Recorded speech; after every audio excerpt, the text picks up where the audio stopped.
While President-elect Obama enjoys his Hawaiian vacation, his advisors are working overtime on a massive government spending plan that gets bigger by the day. There's going to be real significant investment, whether it's $600 billion or more or $700 billion. The clear notion is it's a number no one thought about a year ago. Sources on Capitol Hill say the stimulus package could grow to $850 billion or more.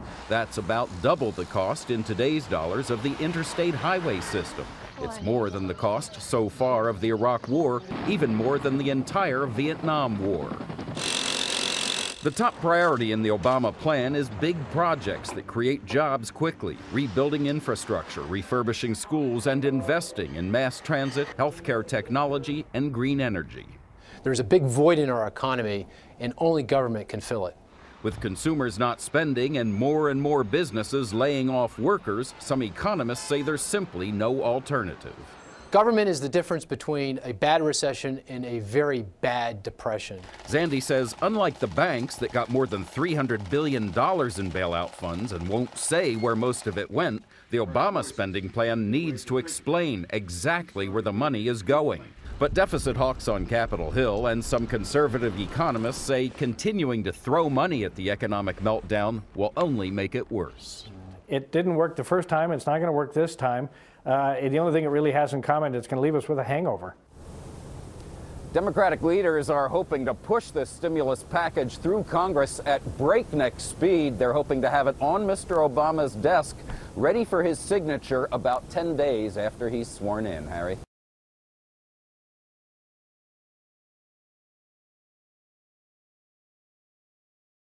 If we do not act boldly and swiftly, a bad situation could become dramatically worse.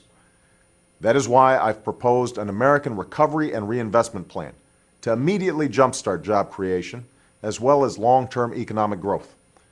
I'm pleased to say that both parties in Congress are already hard at work on this plan, and I hope to sign it into law in less than a month. It's a plan that will save or create 3 to 4 million jobs over the next few years, and one that recognizes both the paradox and the promise of this moment. The fact that there are millions of Americans trying to find work, even as all around the country there's so much work to be done. That's why this is not just a short-term program to boost employment. It's one that will invest in our most important priorities, like energy and education, healthcare, and a new infrastructure that are necessary to keep us strong and competitive in the 21st century.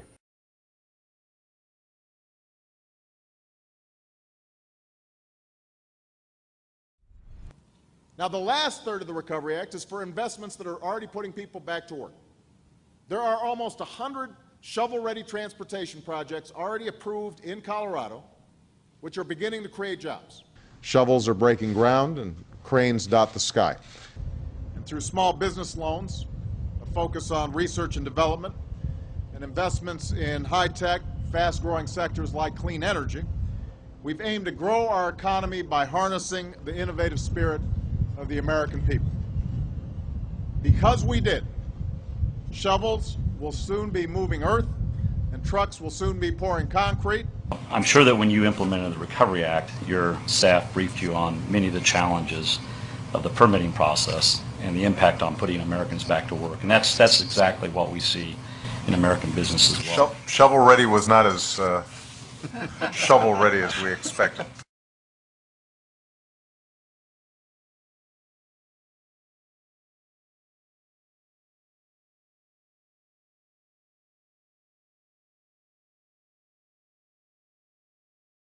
Now, the bridge behind us just happens to connect the state that's home to the Speaker of the House with the home state of the Republican leader in the Senate. Now, that's just a coincidence. It's purely accidental that happened. But part of the reason I came here is because Mr. Boehner and Mr. McConnell, those are the two most powerful Republicans in government. They can either kill this jobs bill or they can help pass this jobs bill. And I know these men care about their states. They care about businesses. They care about workers here. I can't imagine that the Speaker wants to represent a state where nearly 1 in 4 bridges are classified as substandard. 1 in 4. I know that when Senator McConnell visited the closed bridge in Kentucky, he said that roads and bridges are not partisan in Washington. That's great. I know that Paul Ryan, the Republican in charge of the budget process, recently said that you can't deny that infrastructure does create jobs. That's what he said. Well, if that's the case, there's no reason for Republicans in Congress to stand in the way of more construction projects.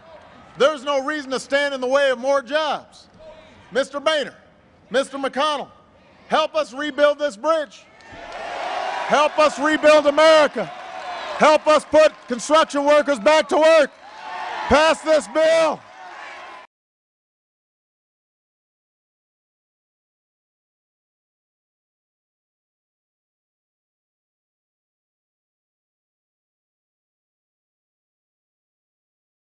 We are seeing shovels hit the ground. Shovels will soon be moving earth.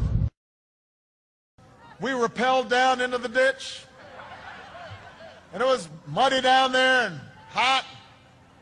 We're sweating, pushing on the car. Feet are slipping.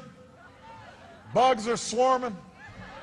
We look up, and the Republicans are up there, and we call them down, but they say, no, we're not going to help.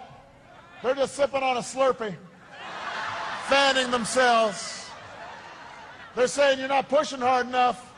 You're not pushing the right way, but they won't come down to help. In fact, they're kind of kicking dirt down into us, down into the ditch.